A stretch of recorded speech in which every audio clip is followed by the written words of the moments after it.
好，咁說時遲那時快咧，又搞掂咗啦，又咁俾我咁好彩攞到啦。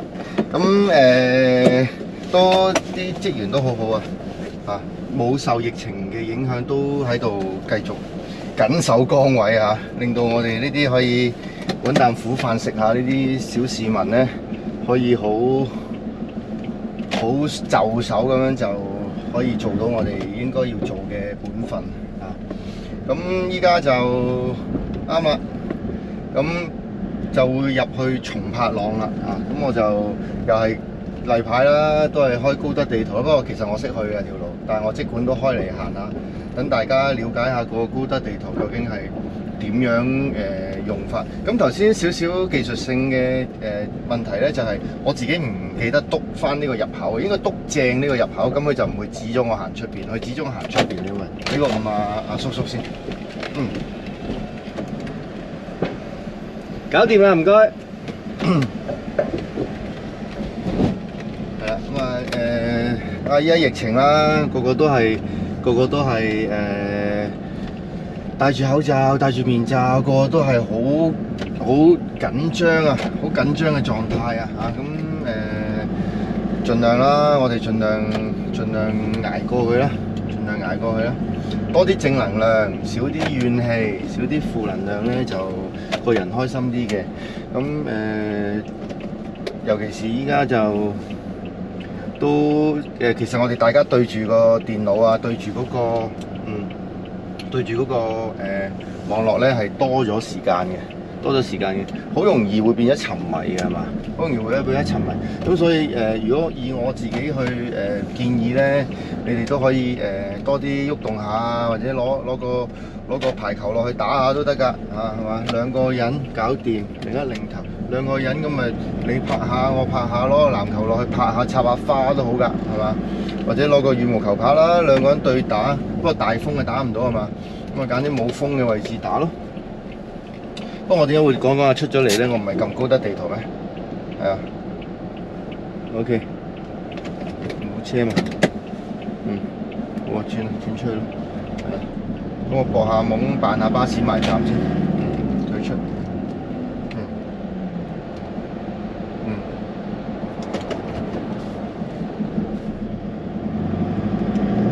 係啦，我應該係行隧道嘅。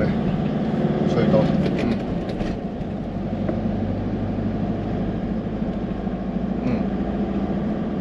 有冇松柏塱揾過？冇。松柏塱，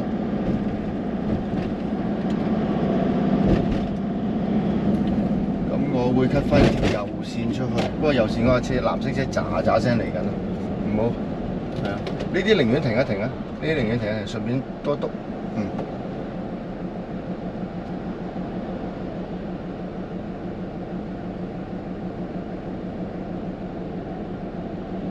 松柏塱新村，係等佢哋啱啦，都啱啦。玫瑰新村啱啦，係嗰度啦。唔係喎，香港仔隧道隔離寫住係啊，再行上水松柏塱，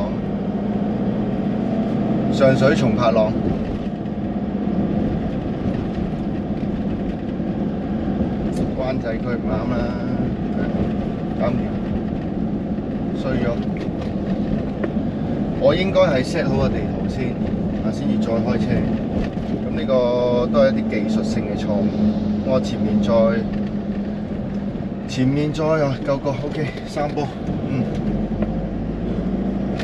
望下左。咁呢度快啲啦條路，咁我就唔應該喺度停低撳嘢嘅。咁我就沙田方向啦。嗱，總之你記住幾幅地圖啦，即係好似幅砌圖咁啫嘛。咁你沙田咪黐大埔黐上水嗰橛咯，係嘛？咁即係去沙田方向大概都啱㗎啦，係嘛？咁我依家喺九龍區去沙田方向都冇乜錯啊。咁另外就可以行獅隧嗰邊啦。不過我依家近呢條隧道，咁呢條成日都唔記得呢條隧道叫咩。不過上次同學仔好似提咗我叫大老山隧道應該係嘛？荷里活隔離嗰條咧。咁咪咁好就再兜啦！依家兩邊望下有冇車落，如果有唔影響就繼續去啦。位停，冇位停，轉入去啊！不如望下望左，係啊，轉入去，向晴軒啊，向晴軒唔去。咁呢度唔阻街喎，呢度唔阻街喎，篤一篤地圖嗰度喎，又唔係禁區，又唔係剩，冇啊，冇阻住人啦。OK， 掂。咁我會篤一篤呢個叫做客家圍啊，客家圍。松柏塱好大㗎嘛，你下下松柏塱你去晒咩？你都要知道你想去邊㗎係嘛？客家圍咁你咪即刻知道有冇咧？惠州市、杭州市唔係啊，北區應該呢個啦，呢個啦，客家圍啦，粉錦公路似喎，中喎應該，客家圍西區睇下咪？應該係寫住松柏塱嘅，玉蒲與北區醫院啱啦，客家圍啱啊，北區醫院啊嘛，嗱北區醫院喺隔離，客家圍咪喺附近咯，啱啊 ，OK 啊，咁我都記得點去嘅，不過我即管又篤下個地圖啫，哦個路口喺度嘅 ，OK， 我記得係喺呢個路口入嘅，青山公路古洞段一個路口轉咗入去再去嘅，咁我嗱如果我知道目的地咧，其實我大可以篤住一個位，俾個大頭針佢，咁我知啊嘛，因為咁我喺地圖上面揾到啊嘛，咁我篤個大頭針再撳路線咯，即刻安排咗啦。咁一定係吐露港噶啦，冇理由兜荃灣嗰邊過噶嘛。嗱大老山啊，係啊，嗱佢叫我行大老山，成條綠色即係冇塞啦，綠色冇塞去啦，導航。頭先搞靜音開翻去先，簡潔。為你提供簡潔導航。唔係喎，唔係喎，上次我揾到個好嘢喎，呢度分享埋啦，不如嗱。頭先我咪講呢個嘅，嗱開始導航之前我哋拉落去 AR 導航啊，未試過啊，左下角有個叫 AR 導航噶，試下。同意，取用相機冇啦，我冇得俾佢取用相機包下運去咧。如果，如果冇相機就唔俾我用，咁即係冇啦，用翻普通導航啦。即係佢全程29公里，大約需要29分鐘。緊要啦，靠左行駛，留翻下條片啦。2號幹線方向。留翻下條片先分享嗰個 AR 導航啦，佢係可以影埋個現場嘅路況咧，話埋俾你聽，即係講得準確啲咯。佢可以嗱有個白色車嚟緊，望左望右冇問題，去得搞掂，衝啊！向左上坡往沙田2號幹線方向，隨後400米右轉，4.07。佢話我29分鐘會到，嗱依家4.07，咪睇下5點前到唔到咯。當然講緊唔超速啦嚇，當然講緊一個常速正常嘅速度啦。佢會計埋塞車嘅喎。右轉。係啊，如果佢有塞車，佢會大概預埋個時間喺裏邊咧，佢又唔係29分鐘嘅咯喎。右邊同我匯合，右邊會靠左啊嘛，冇啊，冇車啊嘛，咁咪繼續去咯。呢啲路肩位好容易擺相機，咁不過其實我哋安全駕駛嘅話咧，我哋就唔使理去邊度擺相機嘅嚇。不過呢啲都係叫做揸開車都係啲小貼士啊。麗晶花園門口嗰度例牌影來回㗎啦，係嘛？咁嗰啲都算係一啲小貼士嚟嘅。咁但係超速嗰啲梗係唔建議唔鼓勵啦。不過有時咧，如果你揸得順咧，尤其是啲電動車咧，有時真係超咗少少唔覺嘅嚇，唔出奇嘅。咁呢啲都係一啲比較常見啲嘅陋習嚇。OK， 兩邊望下，入隧道啦。大老山我記得好似有呢個八達通啊，記得好似。睇下有冇人配合？冇人需要我協調佢，咁咪繼續咯。如果有需要協調嘅，睇下佢係收慢。如果佢收慢，我咪繼續均速咯。如果佢加快，我咪減少少油咯。如果有需要嘅話，咁啊同佢協調一下咯。開翻細燈先 ，OK。咁啊近排都停咗考試啦，我見啲同學仔都有睇下我啲片啊，都喺度都講聲多謝支持先啦。咁都老土啲講句啦，如果真係支持輝 Sir 嘅，其實幫我手撳一撳個訂閱，撳着個啷啷咁樣啊，咁啊對我就係一個最好嘅鼓勵嚟㗎啦嚇。有時會有啲打手啊，可以留啲言好，即係大家睇到一睇就知佢係打手，所以其實我呢度又想講少少嘢。我唔知如果網絡上，因為好明顯嘅，好明顯，即係如果你有時批評人，譬如話你太急啦，或者太大聲啦，太細聲啦，或者你拍啲片都太朦啊，或者太醒啊，係可以好具體咁講到嗰啲唔好嘅地方，即係佢覺得唔好嘅地方㗎嘛。咁然之後你咪可以吸收咗嗰啲人哋覺得嘅地方，你咪可以去檢討下，或者有需要嘅咪改進下咯。其實呢啲 comment 係好嘅，我覺得無論係負面好同正面都好。咁但係咧有啲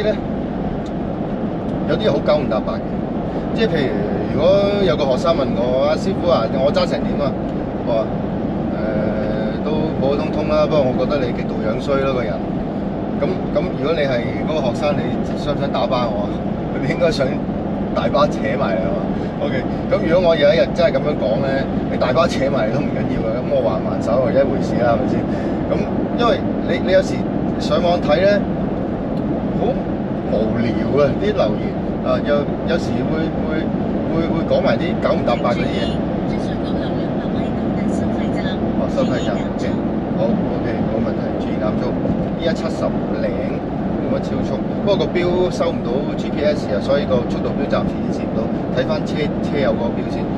咁所以咧，其實我喺度諗，咁做打手，我成日都會嘅，無論點都好咧，我有時會跳翻轉頭去翻當事人個角度去諗嘅，即係如果我係打手，我會點咧？咁我首先我諗下，我會成日都係咪應該坐喺個電腦度，越可以講得多嘢，撩起個話題啊，或者越能夠整衰佢啊，整到佢發脾氣啊，整到佢點啊成啊，或者讚好佢啊，吹到佢好似識飛咁樣啊，乜都好啦。咁我點樣可以做好我自己本分咧？咁所以攞定錢先，攞定錢。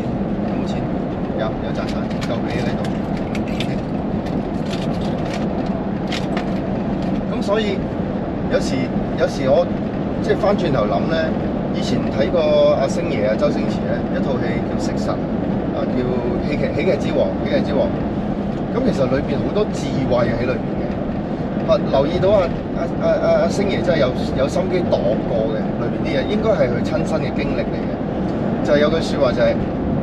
做茄喱啡都係茄喱啡都係演員嚟㗎，即係你就算做茄喱啡都係可以演活佢，係嘛？即係嗰幕咧，擺隻白鴿喺度點火，攞走隻白鴿去，都係唔好放翻隻白鴿水，燒到就係熟，都唔縮手嘅嘛。嗰一幕大家有冇印象？咁其實佢用一啲好詼諧啊，好即係入心入肺嘅方法咧，令你去明白裏邊佢想帶出嘅信息就係戴翻口罩先。如果唔係乞人憎啊，唔好乞人憎，戴翻口罩先。同佢有個面對面嘅接觸啊，有八達通啦，有八冇喎。幾錢啊？請問？24 OK。20蚊，4蚊 OK， 唔該。唔該你。咁原來冇喎，冇八達通喎 OK。咁冇八達通又抄散紙咯，咁準備定兜散紙啊，少少分享啦又，準備定兜散紙啊，有啲10蚊20蚊啊嗰啲夠過隧道咪 OK 咯，咁揦起手一錢就有啊嘛，係嘛？有。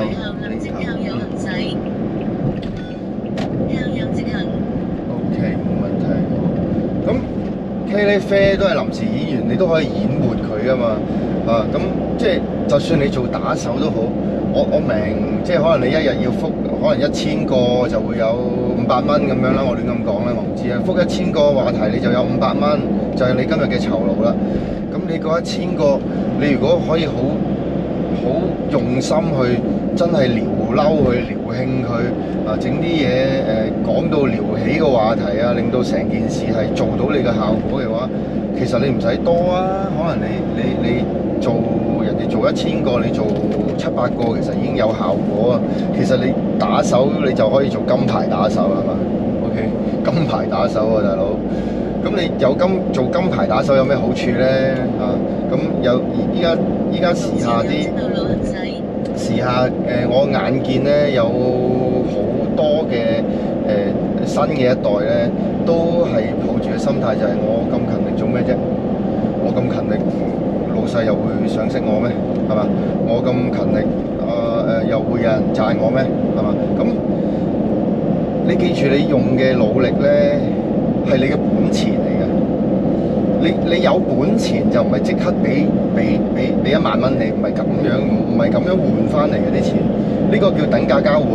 我俾個貝殼你，換嚿番薯俾我，嗰啲叫等價交換。而你不斷喺度提升你自己嘅能力，呢個係你本錢，就係你慢慢向上爬嘅力量嚟㗎嘛。呢個，所以如果你有一日真係可以做到一個金牌嘅打手，你可以叫嘅價一定係高過普通打手。甚至乎你可以培育一班專業嘅打手出嚟，而嗰班打手就係你一隊好好嘅揾錢團隊。咁然之後你咪可以向人要求一個好啲嘅價錢咯。可能我呢班金牌打手出親聲必然火啊個 pose， 可以撩到你個科林啊或者乜嘢啊，可以撩到熱烘烘啊。咁你咪有能力要人哋啲錢咯，要人哋多啲錢咯，係嘛？咁所以有時睇到啲即係所謂打手咧好無聊咁敷一句話，你好樣衰啊，輝 Sir 你個髮型不如剷光佢啦咁。其實我都點解啊？點解浪費青春啊？點解唔好好咁樣去利用佢？就算打手都打好啲啊！咁時下啲年輕人包括我自己個仔啊，包括我自己個仔，我就講自己個仔，成日都話打機攞第幾，係啊！咁呢個唔使收太慢啦，巴士收俾我啦，做個協調先。打機，我話你打機打得咁渣嘅，成日都英雄主義去打食雞啊嘛！成日英雄主義，成日都求食雞即係嗰鋪贏咗第一就叫食雞，嗰隊人贏咗就會攞冠軍咁樣啦，就贏咗一鋪咁樣啦叫做。我話你咁急功近利，點樣可以做到一個好嘅遊戲嘅角色咧？咁我當然都有以身作則啦，做咗啲行為係佢唔會做嘅，例如我冒死去救一啲走唔切嘅隊友啊，同一隊喎，或者我會將我僅餘嘅急救包或者僅餘嘅彈藥去分俾一啲同我一齊打緊敵人嘅人啊，而佢哋就唔係嘅。乜嘢包啊，乜嘢剩啊，最勁嘅武器全部立晒喺自己身上，隊友得支手槍都唔俾支槍佢嘅。咁大佬，你嘅隊友就係你嘅贏嘅關鍵嚟㗎嘛。同埋你有一班好隊友，你做一個好嘅嘅角色，你自然就累積一班好嘅人喺你身邊。咁你到時先係真正打得勁㗎嘛。咁但係呢個道理佢唔明，我都唔緊要嘅，因為需要一啲時間開竅先明。咁普遍都係我自己最勁就得啦，渣隊友踢走佢，或者我退場開個第二鋪，我同啲勁嘅隊友一齊，甚至乎比我更加勁嘅隊友一齊，咁我咪同佢一齊咪可以一齊贏咯，一齊食雞咯。咁但係你冇嘅係技巧啊嘛，你就係想自己 upgrade 到要有嘅技巧，其實你係唔使求人，你都可以係一路進步啊嘛。呢個行100喎，我可以 cut 翻條油線，另一擰頭 cut 線。咁但係呢啲都係一啲努力嘅原因咯。我哋努力唔係話我今日努力，你今日就俾多100蚊我，唔係咁嘅意思嘅，而係你係不斷挑戰自己，不斷去令自己進步，不斷去尋求一啲變化。就算裏邊係失敗都唔緊要，你起碼贏嘅經驗。你唔會有一個方法係做10次都啱，而且10次都進步嘅。如果你做10次有兩三次啱，嗰兩三次係進步咧，而另外嗰啲錯嘅事件唔令你跌到焦頭爛額嘅話咧，其實你已經偷笑啦！話俾你聽，錯係必經階段嚟嘅，只要你有一個適當嘅技巧，同埋你有一個行走江湖嘅經驗咧，其實你點錯都唔會錯一啲好緊要嘅嘢嘅，因為你身邊嘅個個都唔想你死嘅時候咧，佢哋自然會見到你搞唔掂咧，佢哋會伸出援手去幫你嘅。咁呢個都係一個好緊要嘅關係嚟嘅。咁人係群體嘅動物啊嘛，你同其他人點樣去夾，同其他人點樣去相處，或者點樣去互相幫助啦，或者我講得利益啲啦，互相利用啦。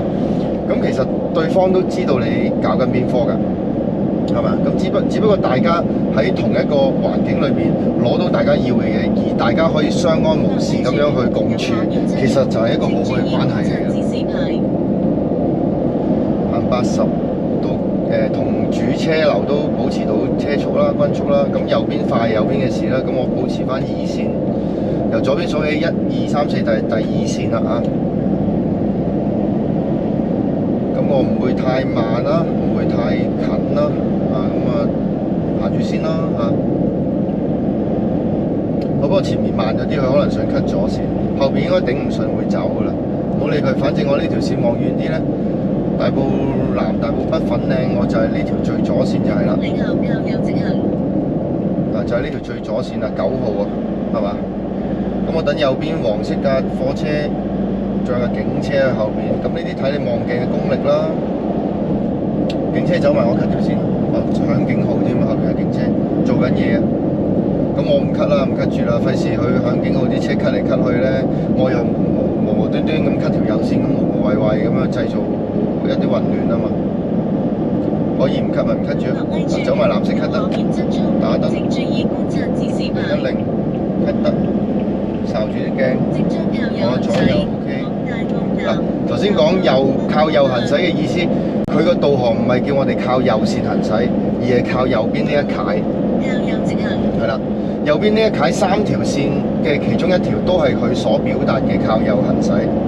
咁如果前面靠左，咪話先靠左再靠右，即係中間上咗橋咯。嗱，行翻快少少咯。如果唔係29分鐘一定去唔到啦。如果唔跟翻速度啦，100。咁所以就無論你做咩崗位都好啦，你都係想向上爬㗎嘛。你至少你想生活進步啦，呢個應該都唔會有乜錯啦，係嘛？但係有啲人唔係喎，我唔想進步㗎，我安然無恙得㗎啦，繼續俾翻呢個人工，我繼續乜，繼續咁樣就得。其實你要諗下，有句説話又好啱嘅，不進則退啊嘛。除非你識整火箭啦。全世界都冇幾多個人識整火箭嘅，咁你抱住個得過且過嘅心態就冇問題因為只有嗰堆人識整火箭，咁佢有嘢要求你，咁你咪個位咪坐得好實、好穩陣、好實正咯如果你做緊一啲工種係大家都識做嘅例如啊，我即管講翻我自己老本行啦，譬如做水喉、做電、做冷氣。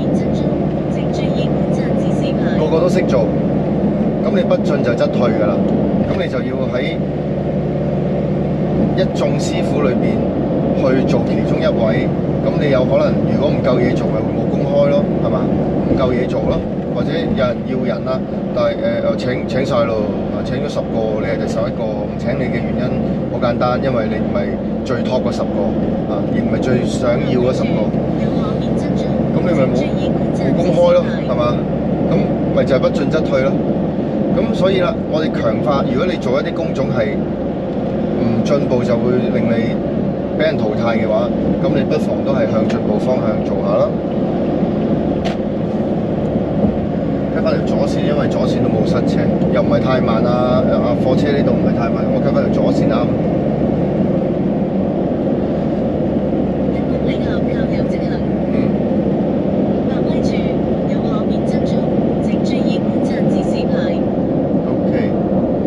頭先去水記之前，水務署咧咪話篤錯咗個地圖嘅。咁如果我照跟咗佢兜咗出去，咁點算啊？都唔怕嘅，咪照跟咗出去兜咗出去。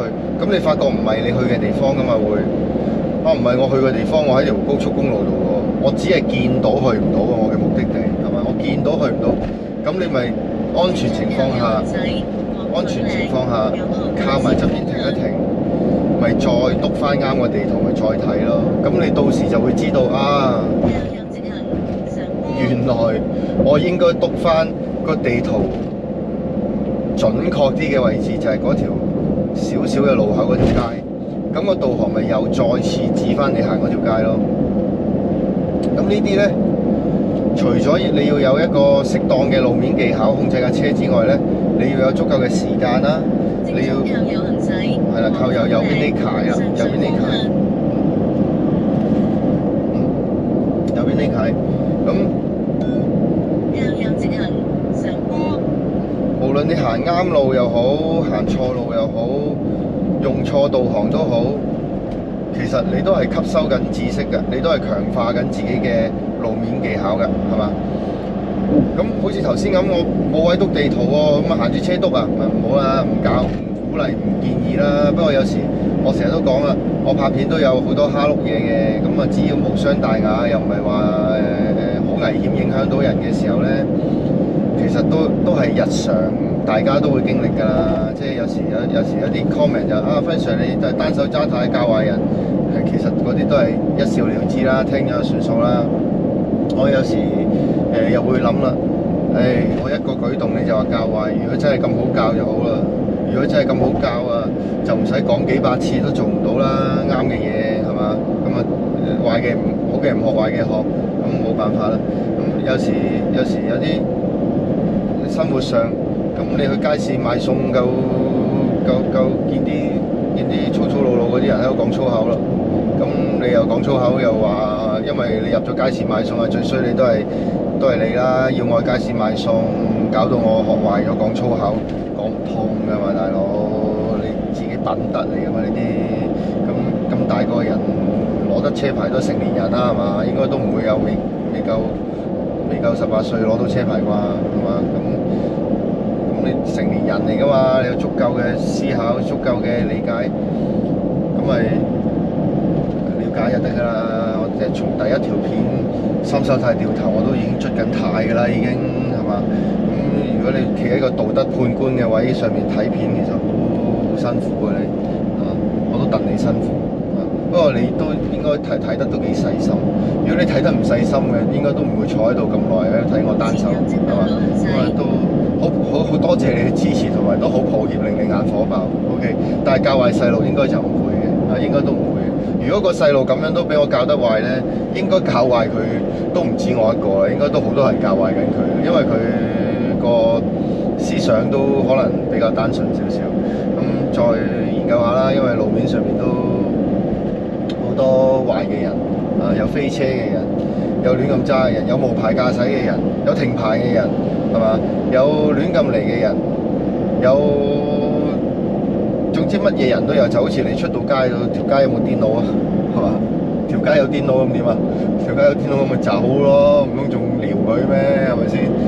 咁呢啲係生活智慧嚟㗎嘛，係嘛？咁你冇生活智慧，咪生活得差啲咯，咁咪要學下點樣生活得好啲咯。咁又得啖笑啦嗰啲，不過我都有睇喎留言，啲 comment 我係有睇嘅，不過有時睇完咧就得啖笑啊，有時又覺得咁都留得嘅打手嚟嘅呢個好明顯你要改進下喎。喂，咁如果打手依家打手啦，你哋睇到我嘅片啦，你都可能係打手嘅其中一個啊。如果你想做個好打手，發個輪俾我，過兩招咧。其實我以前都識好多金牌打手不過都有着各種唔同嘅，唔同嘅原因而佢要咁做啦都係莫過於利益嘅啫莫過於利益。點解你要即最簡單一個打手係咩咧？最簡單一個打手咪狗仔隊咯。點解你要影個靚女撩鼻屎啊？點解你要影個靚女素顏個樣啊，就係因為你想話佢唔靚咯，係嘛？咁但係你明眼人一睇嗱，望一望左嘅，埋翻左邊，你明眼人一睇你就知道。係人都有呢一幕㗎啦，只不過咁啱俾你影到啫。靚女瞓醒覺都係肉酸㗎啦，係咪先？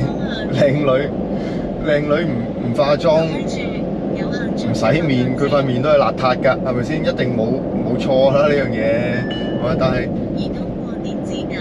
問題係佢叫得靚女，佢梗係出到嚟俾你見到佢最靚嗰一面㗎啦。咁呢個係佢品德嘅問題啊嘛。咁你冇需要影人哋單眼食完嘢，個口擘大嗰個樣嘅，我覺得。咁呢啲都係打手嚟嘅，其實狗仔隊咪打手咯，最簡單狗仔隊就係打手咯。咁你點樣可以做一個好嘅打手咧？係嘛？咁都係一個好緊要諗嘅一樣嘢嚟嘅，唔係。不過有時受人2分4我明嘅，老細叫你做你唔做咩？係咪先？受人2分4，咁你可以俾啲建議老細咯。你話老細啊，不如咁樣影啊，咁樣影佢咁啊。嗱，我影咗啲喺度，你睇睇 O 唔 OK 啊？嗱，個稿我都諗埋㗎啦，我咁。咁老細諗到，哇得喎，夠爆喎呢單嘢，唔使影佢撩鼻屎喎，完全係銷量第一喎。咁你咪金牌咯，你咪可以要價咯，你跳槽咪可以叫高啲人工咯，係嘛？梗有啲方法可以令你進步㗎。咁所以就如果你係打手嘅，你好覺得人生好迷茫，你發個女俾我，等我同你研究下應該點樣去進步。有需要我又拍條片教下你點樣去進步一下。OK。靠右嘅，我記得呢度。得右線係可以去擰頭，得一條，cut 多條，擰頭 cut 多條，小心啊呢度，因為啲車都急㗎，必要時咪停一停。好掂。不過如果我離開就知啊，嗱，如果我馬後炮咁講啊，如果我唔熟，我又要轉呢邊，我會入咗迴旋處先咯，入迴旋處最內圈。用迴旋處 U-turn 翻呢個路口出翻呢條線，咁咪易出咯，係嘛？再唔係就最左線直情去北區醫院嗰邊，直情去北區醫院嗰邊，一係就走入去清河村，再揾個地方 U-turn 翻轉頭，咪喺對面咁樣轉入嚟咯。咁咪唔使咁論盡咯，係嘛？擰頭。咁但係我熟啊嘛，熟就做熟嘅嘢，我成日都話啦，熟嘅咪做熟嘅嘢咯，唔熟咪做翻啲穩陣，令自己唔好錯嘅嘢咯，係嘛？掉頭應該去做喎，啱啦呢度。係啊，頭先掛住講打手講耶穌，唔記得望個導航講乜，應該都配合到佢行啦。如果唔配合，都應該慢慢彈翻條路出嚟。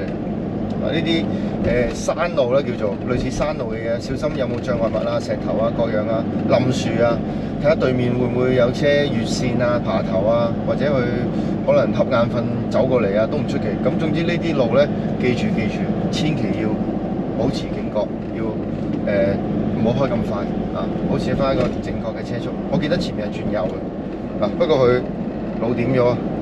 唔係啊，啱咯，因為叫我 U-turn 咧，唔叫我轉右咧。啱喎，藍色啱啊！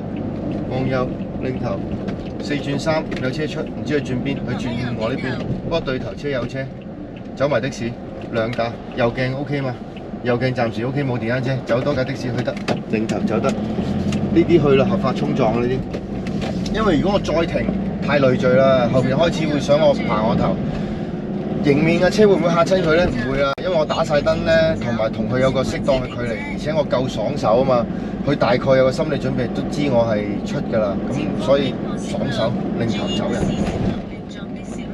啱啊！適當減速啦。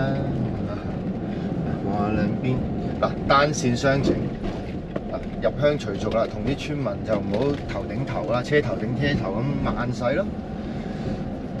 有車頭頂頭點算？避車處近邊個就邊個入。左轉，隨後到達目的地附近。咁避車處近佢，但係佢冇入喎，咁點解我要讓佢啊？讓一讓咯，唔緊要啦，讓一讓，大家走都咪走到咯，小事，係嘛？我記得轉左，我記得係轉左嘅，係啊，啱啊，呢度轉左啱，好，掂晒 ，OK。咁陣間都仲有條片可以出翻九龍喎，係嘛？籃球場，有個踩單車嘅人小心啲，係啦。我哋喺邊望下有冇啲狗啊、貓啊碌中佢啊，大件事啦，轉右，係啦，我影都喺呢度啦，好啦，搞掂啦。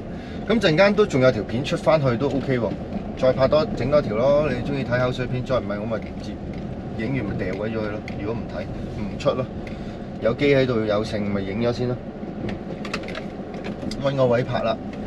咁例牌咧，我哋入村做嘢咧，就例牌我哋會停低，就寫張紙仔喺車頭，寫低我嘅電話號碼，然之後就例牌講聲我入嚟係做乜咁樣啦。如果唔係啲村民咧就會，喂大佬，你頂住條路，我又唔知你邊位，